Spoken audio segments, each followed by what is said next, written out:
ससुराल से आई बेटी को खरी खोटी सुनाकर दरवाजे से ही वापस क्यों भेजा माँ ने।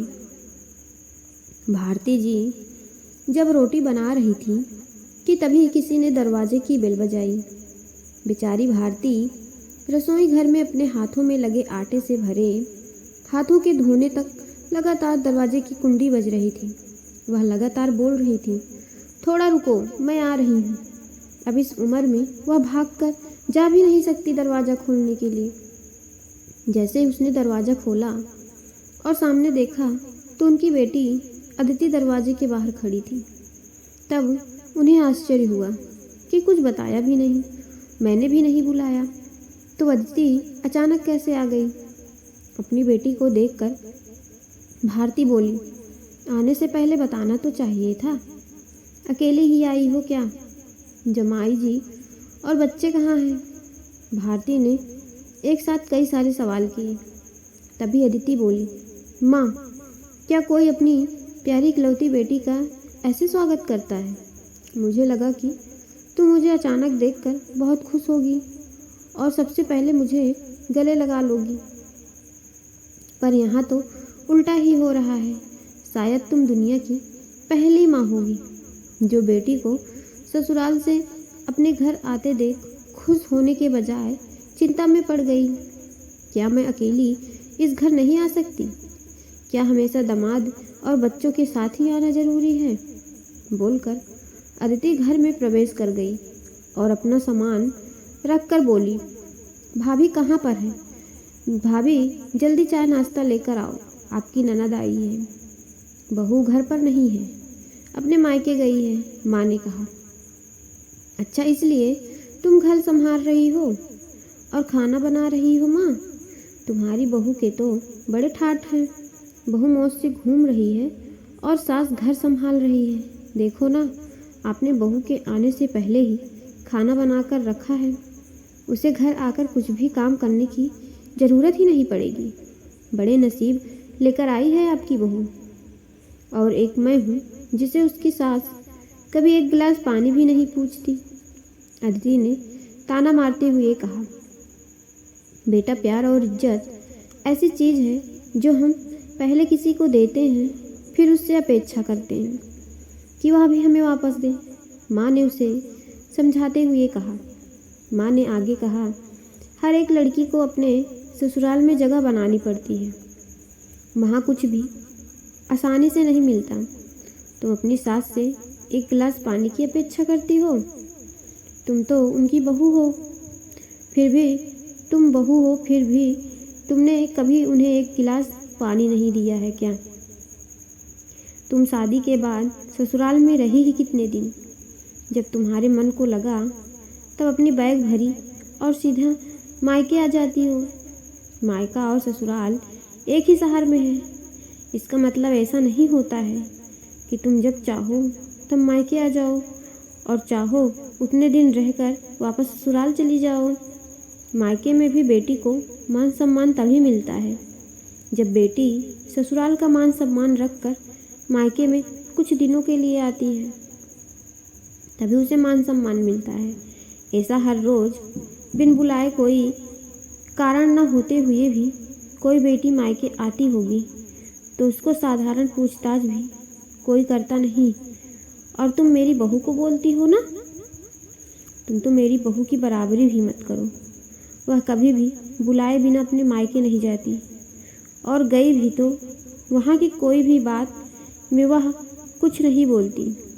वह जब घर में रहती है तब वह मुझे घर में कोई काम नहीं करने देती।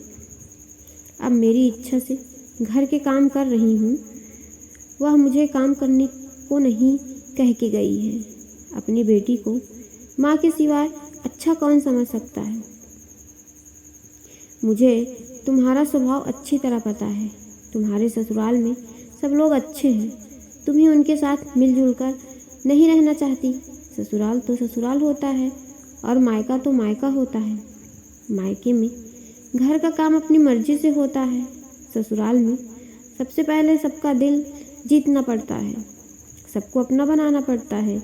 उसके लिए छोटों से लेकर बड़ों तक सबको प्यार करना पड़ता है। सबकी पसंद नापसंद का ध्यान रखना पड़ता है। सबसे प्यार से बोलकर सबको उनके घर के कामों में मदद करनी पड़ती है। तभी सब लोग घर में आई नहीं बहू को स्वीकार करते हैं, उसे अपना मानते हैं। तुम जिम्मेदारी लेने के लिए तैयार ही नहीं हो, इसलिए रोज़ रोज़ मायके चली आती हो। यहाँ आकर भी वही करती हो। अभी की बात देख लो, घर में कदम भी नहीं रखा, उतने में भाभी को ऑर्डर देना शुरू कर दिया। के साथ झगड़ा करके मायके जाती, इस वजह से ससुराल और मायका दोनों जगह उसकी इज्जत होती है। जब तक उसे अपने मायके से बुलावा नहीं आता तब तक वह नहीं जाती।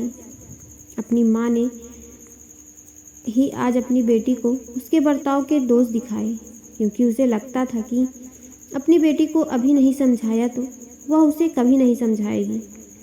तब तक बहू भी घर आ गई। उसने अदिति को देखते हुए बोला, अरे दीदी, आप कब आई? मुझे फ़ोन किया होता तो मैं जल्दी घर आ गई होती ना। इस पर अदिति बोली, नहीं नहीं भाभी, मैं वापस जा रही हूँ।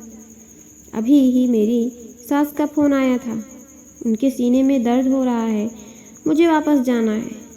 आऊँगी वापस कभी तो आराम से बात करूँगी। बोलकर अदिति अपना सामान लेकर चली गई।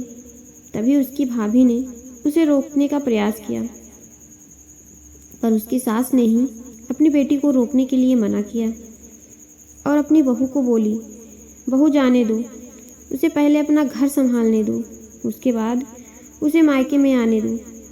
तुम भी किसी के नहीं बुलाने पर तुम्हारी मायके जाती हो क्या? तभी बहू भी समझ गई कि सास ने उसकी बेटी को जीवन का पाठ पढ़ाया। काफ़ी महीने हो गए, अदिति का फ़ोन नहीं आया था। वह खुद भी मायके नहीं आई, इसलिए उसकी माँ ने उसे फ़ोन किया। शुरुआत में किसी ने भी फ़ोन नहीं उठाया, फिर थोड़ी देर बाद फ़ोन किया तो फ़ोन उठ गया, लेकिन अदिति ने नहीं, उसकी सास ने उठाया। तभी उन्होंने उनकी तबीयत का पूछा, फिर दोनों की बातें शुरू हुई। तभी बीच में ही अदिति की सास ने उसकी माँ को धन्यवाद दिया। तब अचानक उनके ऐसे बोलने पर उनको कुछ समझ नहीं आया, इसलिए सावित्री जी ने वापस पूछा, आप और किसी की बात तो नहीं कर रही क्या? अदिति की सास बोली, नहीं तो फिर आप धन्यवाद किसको बोल रही हैं? भारती जी पूछा, आपकी बेटी अदिति बहुत समझदारी से बर्ताव कर रही है, सभी को अपना बनाने की कोशिश कर रही है, सभी की मनपसंद का खाना बनाकर खिलाती है। घर में बहुत आनंद का वातावरण बना है, कोई भी झगड़ा नहीं होता, जैसे स्वर्ग ही बन गया है मेरा घर। इसलिए मैं आपको धन्यवाद बोल रही हूँ।